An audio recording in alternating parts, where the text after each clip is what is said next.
जिंदगी में बहुत बड़ा सदमा मिला आपको, कुछ सानेहा कोई वाकया ऐसा हो गया, कोई मौत हो गई है, तो जदीद साइंसी तहकीक के मुताबिक ये 90 सेकंड रूल एक फार्मूला है कि उस वाकये के फौरन बाद 1 मिनट 30 सेकंड आप अपसेट रह सकते हैं। उसके बाद जितने परेशान करने वाले हार्मोन्स है ना, एड्रेनालिन, कॉर्टिसोल, ये सब फ्लश आउट हो जाते हैं। उसके बाद आप अपना फोकस दुनिया में जिंदगी की दीगर चीजों की तरफ लेके जा सकते हैं। ये जो बार बार आप जुगाली करते रहते हैं ना, उस चीज को दोहराते रहते हैं, लोगों को सुनाते और सुनते रहते हैं, ये चीज खराबी करती है। सिर्फ 90 सेकंड और उसके बाद आप नॉर्मल जिंदगी में वापस आ सकते हैं। कुछ भी वाकया हुआ, ये 3 सवाल अपने आप से पूछने। Is it true? जो वाकया हुआ क्या ये सच है? और अगर वो वाकया सच है, जैसे कोई मौत हो गई, कोई बहुत बड़ा वाकया होगा, तो अब दूसरे सवाल की तरफ जाएं। What can I do to settle it? मैं क्या कर सकता हूं इस वाक्य में?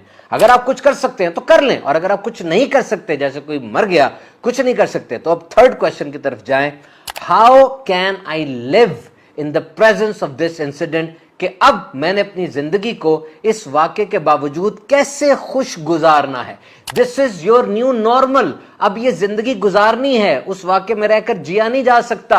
You have to live this life. उसके लिए अब आप टेक्निक्स यूज करेंगे। वो बच्ची थी ना, उसकी मां अस्पताल में थी, वो डरती थी मां मर गई तो मेरा क्या बनेगा, अभी शादी भी नहीं हुई। दोस्त से उसने शेयर किया, दोस्त ने बड़ा प्यारा जवाब दिया, कहने लगा अगर ऐसा वाकया हो गया कि मां ना रही तो उस वक्त का तुम्हारा जो फ्यूचर वर्जन है वो इसको हैंडल कर लेगा। यानी जब ऐसा होगा तुम्हारे अंदर जो सलाहियतें हैं वो उस वाक्य को अब्सॉर्ब कर लेंगी, समेट लेंगी। So have faith on your future version.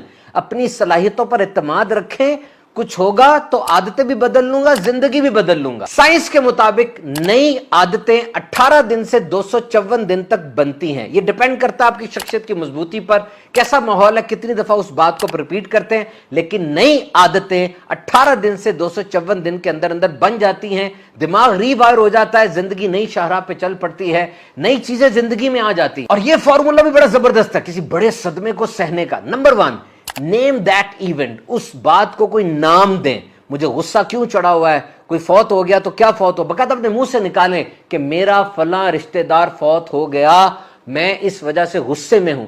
जब आप उस वाक्य को नाम दे देते हैं ना, यूं समझ ले अंधेरे कमरे में लाइट जल गई है, क्योंकि आप डर रहे थे, उस वाक्य से अपने आप को बचा रहे थे। नाम देंगे तो आप सामने खड़े हो गए। Number 2, breathe it out.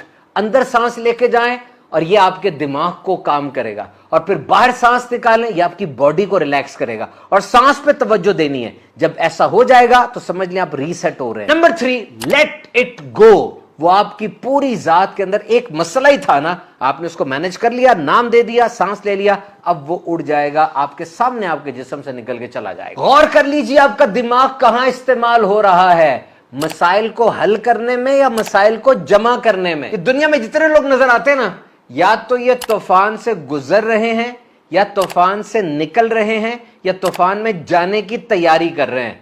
ये लाइफ साइकिल है, चलती रहती है मौत आने तक। कुल्हाड़ी को भूल जाता है, लेकिन दरख्त को याद रहता है कि कुल्हाड़ी का ब्लेड कितना ज्यादा तेज था।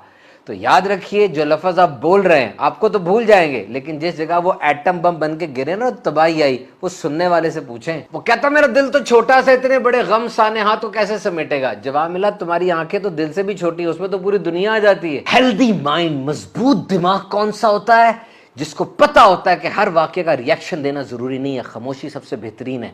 जो नरम दिल होता है, लेकिन अपनी नरम दिली का लोगों को नाजायज फायदा नहीं उठाने देता। मजबूत आदमी ही always chooses peace over attention. वो सिर्फ लोगों की तवज्जो हासिल करने के लिए अपना अमन बर्बाद नहीं करता, उसको पता है शोर से खराबी होती है, वो खामोशी से माफ करता और आगे बढ़ जाता।